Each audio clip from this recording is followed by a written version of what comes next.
What's up, everybody? Uncle Frank with Team Beer Guts, where it takes guts to ride and beer to recover.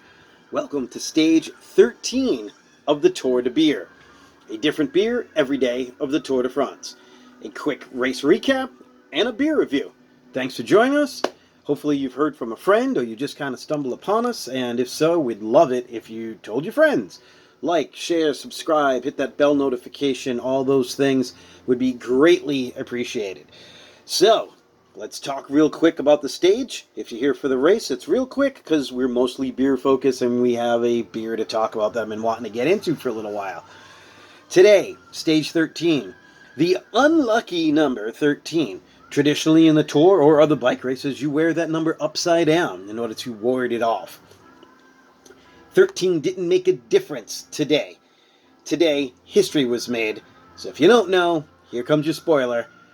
Cavendish gets win number 34 and ties Eddie Merckx. Unreal finish. I mean, they were working hard, and it's not a sprint that was built for Cav with a little bit more work. And towards the end, I really thought Wout van Aert was going to take it. He popped to the front. That's a guy who just won a stage. Almost won a sprint. He won something on the mountains. Like, the dude's incredible. Absolutely incredible. The rest of the GC, they all held in the back. Nothing changed there. That's going to start to change tomorrow once we hit the Pyrenees. But Mark Cavendish, 2 years ago, he was written off. Like, he wasn't supposed to be racing. He gets a last-minute call to be able to come to the Tour, and now he wins his 4th stage of this Tour, and he ties the record of Eddie Merckx. Now, real quick, I already saw the chatter on Twitter. Oh, well, maybe Merckx is still better, and it's really not that impressive, and Merckx had to win stages in the mountains, and, oh, but he's so specialized, so it is. Stop it. Stop it. Okay? I'm going to go like Michael Wilbon on you right now. Stop it. Enjoy the moment. Just enjoy it. It was great. And no one's saying he's as great as Eddie Merckx. What we're saying is he tied the record of the great Eddie Merckx. Yeah, he's got 34 stage wins, and some of those were up mountains, and he's got 9 yellow jerseys. So, no, Cav is not Merckx. But the record is the record. And that's what you get, you know? If I score 63 in a game, or 64 because the record was 63, I broke Michael Jordan's record at Boston Garden. Doesn't mean I'm Michael Jordan. I'm far from it. So let's just appreciate the moment. And yeah, I just think he approached it the right way. He went after it. His team, he thanked his team. He loves those guys. And I thought it was awesome to see.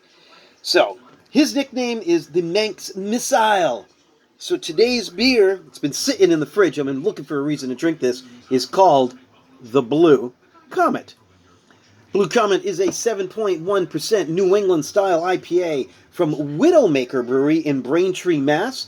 Good friend of mine, he loves their beers. He's told me all about this for a little while. So I've been wanting to check this one out. Let's see what we got.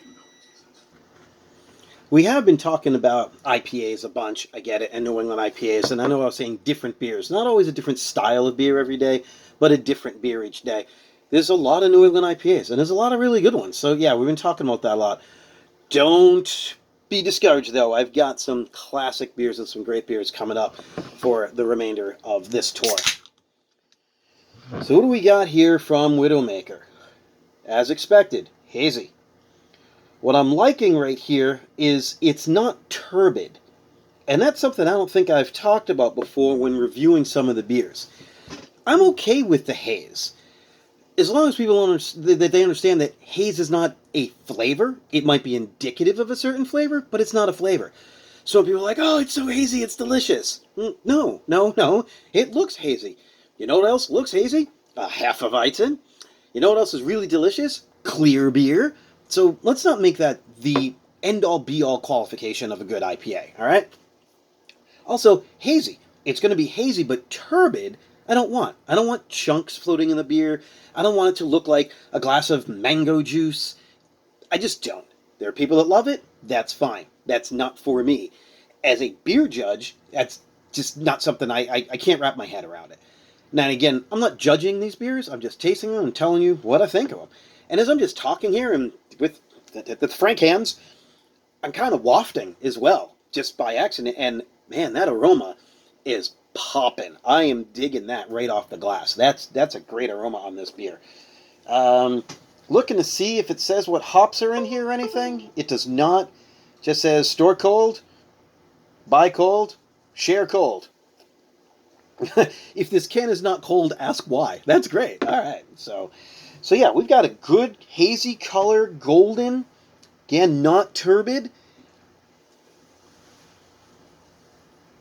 Lots of breakfast fruit. Grapefruit, ruby red grapefruits. Orange slices. A little bit of pineapple. Yeah, that smells great.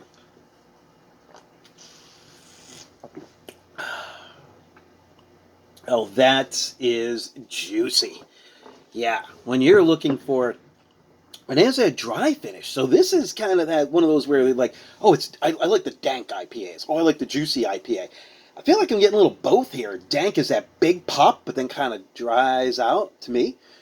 Juicy is juicy, but I don't like them when they're juicy and they stay sweet and they're cloying. This is not cloying. This finish kind of finishes off like a good piece of fruit. Mouthfeel is medium. Carbonation is good. Sometimes you get them too carbonated or too softly carbonated, which is nice on the mouthfeel, but for me that makes it too sweet. You want some carbonation, and here's a little tip for you too, as far as like the Cicerone side. One of the things that I learned is when you're pairing beer and food, you want a level of carbonation that's going to be able to go with your food. Higher carbonation will scrub the tongue. It scrubs the palate, making your mouth ready for the next bite. That's why a lot of things are really, really good with champagne, and why a lot of times when I've hosted a beer versus wine dinner, the beer wins because of the carbonation, cleansing the palate, getting it ready for the next bite of food, where wine simply doesn't do that all the time. Perfect example of that is take a sip of wine that might be tannic or harsh, eat a piece of cheese, take a same sip of that same wine, and it tastes different because the fat has coated your tongue. Carbonation helps you to cut through all of that. So, with this carbonation, what would this go with? I'm going to go with grilled chicken, fish, maybe a fatty fish, not too fatty, but fish and linguine, believe it or not, because has some citrus notes to it. And if you had, let's say, a pasta with scallops, yeah, pasta, scallops, cherry tomatoes, sometimes you drizzle some lemon juice on top of that. It might complement it, but you might not need the lemon juice. Just crack some dried black pepper on there and then go with this beer. This is really nice. Yeah, so this is a really good example of a New England IPA, and I'm digging it. So thanks to my buddy Neil for telling me about Widowmaker. I'm glad I picked this up. And I am going to finish this off with my dinner. And again, this is Blue Comet Widowmaker. With the Blue Comet, I say cheers to the Manx Missile on win number 34. Will he break the record? Ooh, I don't know. We got a few more stages to find out. Tune in tomorrow. We'll see you for stage 14. Until then, be good to yourself, be good to everyone around you, and drink good beer. Cheers!